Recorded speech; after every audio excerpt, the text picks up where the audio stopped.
ଓଡ଼ିଶାବାସୀଙ୍କ ପାଇଁ ଏକ ସତର୍କ ଘଣ୍ଟି।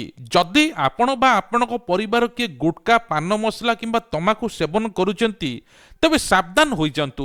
ରାଜ୍ୟ ସରକାର ନେଇ ଆସିଛନ୍ତି ଏକ ଐତିହାସିକ କଠୋର ନିଷ୍ପତ୍ତି। ଓଡ଼ିଶାରେ ଏବେ ସମ୍ପୂର୍ଣ୍ଣ ରୂପେ ବ୍ୟାନ୍ ହୋଇଛି ଗୁଟକା, ପାନ ମସଲା। କେବଳ ବିକ୍ରି ନୁହେଁ, ବରଂ ଉତ୍ପାଦନ ଠାରୁ ଆରମ୍ଭ କରି ପରିବହନ ପର୍ଯ୍ୟନ୍ତ ସବୁକିଛି ଉପରେ ଲାଗିଛି ରୋକ। କାହିଁକି ହଠାତ୍ ସରକାର ଏଭଳି ପଦକ୍ଷେପ ନେଲେ? ଏହା ପଛରେ କ'ଣ ରହିଛି ବଡ଼ କାରଣ? ଏହି ନିୟମ ମାନିଲେ କ'ଣ ରହିଛି ଦଣ୍ଡ ବିଧାନ? ତେବେ ଆସନ୍ତୁ ଜାଣିବା। ତେବେ ନିୟମ ଅନୁସାରେ ଏବେ ଗୁଟକା ସାମଗ୍ରୀକୁ ସମ୍ପୂର୍ଣ୍ଣ ବ୍ୟାନ୍ କରାଯାଇଛି। ଖାଦ୍ୟ ସୁରକ୍ଷା ବିଭାଗ ତରଫରୁ ଏବେ କେଉଁ କେଉଁ ଦ୍ରବ୍ୟ ଉପରେ ସମ୍ପୂର୍ଣ୍ଣ କଟକଣା ଲାଗୁ କରାଯାଇଛି। ପ୍ରଥମେ ହେଲା ଗୁଟକା, ପାନ ମସଲା। ଯେକୌଣସି ବ୍ରାଣ୍ଡର ଗୁଟକା ବା ପାନ ମସଲା ଯେଉଁଥିରେ ତମାଖୁ ବା ନିକୋଟିନ୍ ମିଶ୍ରିତ ଥାଏ ତାଙ୍କୁ ବନ୍ଦ ହୋଇଛି। ଜର୍ଦା ଖଇନ୍ ପ୍ୟାକେଟ୍ ଉପରେ ଖୋଲା ବା ଜର୍ଦା ଖଇନ୍ ଉପରେ ରୋକ ଲଗାଯାଇଛି। ସୁଗନ୍ଧିତ ତମାଖୁ ଫ୍ଲେଭର ତମାଖୁ ଯେଉଁଟା କୁହାଯାଉଛି ବଜାରରେ ସୁଗନ୍ଧିତ ତମାଖୁ ଉପରେ କଟକଣା ଲଗାଯାଇଛି। ପ୍ୟାକେଜିଂ ରୁଲ୍ ସବୁଠାରୁ ଗୁରୁତ୍ୱପୂର୍ଣ୍ଣ କଥା ହେଲା ଯେ ପୂର୍ବରୁ କମ୍ପାନୀମାନେ ଗୋଟିଏ ପ୍ୟାକେଟ୍ରେ ପାନ ମସଲା ଏବଂ ଅନ୍ୟ ପ୍ୟାକେଟ୍ରେ ତମାଖୁ ବିକ୍ରି କରୁଥିଲେ।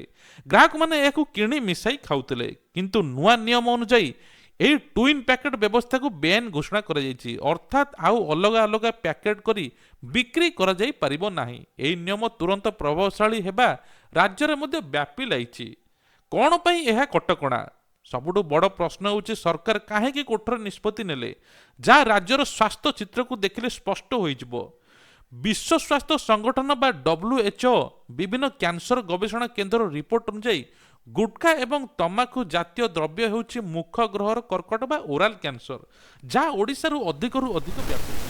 ଏଥିରେ ମ୍ୟାଗ୍ନେସିୟମ୍ କାର୍ବୋନେଟ୍ ନିକୋଟିନ୍ ଶରୀର ଘାତକ ସାବ୍ୟସ୍ତ ହୋଇଛି। ନିକୋଟିନ୍ ପାଇଁ ଶରୀର ଅଧା ଅଂଶ ନଷ୍ଟ ହୋଇଯାଉଛି।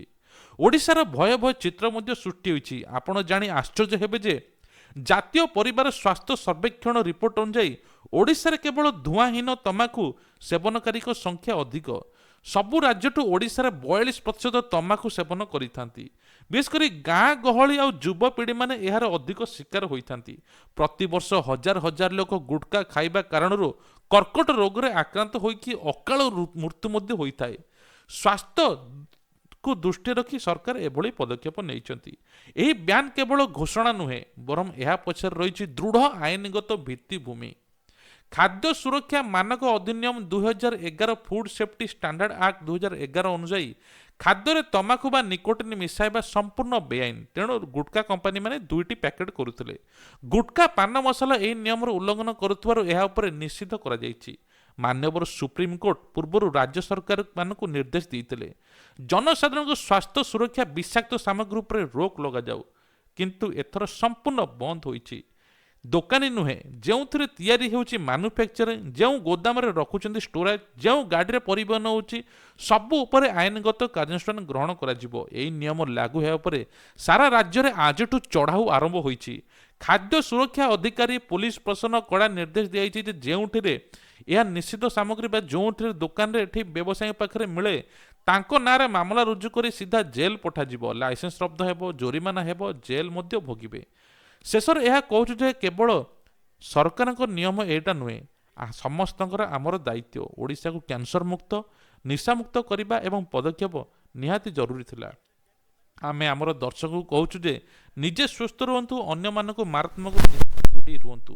ବାସ୍ ଏ ଖବରକୁ ଅଧିକରୁ ଅଧିକ ସେୟାର କରନ୍ତୁ, ଯାହାଫଳରେ ଲୋକମାନେ ସଚେତନ ହୋଇପାରିବେ। ଆଉ ଯଦି ଚ୍ୟାନେଲରେ ନୂଆ ଅଛନ୍ତି ସବସ୍କ୍ରାଇବ୍ କରିବା ପାଇଁ ଭୁଲିବେ ନାହିଁ।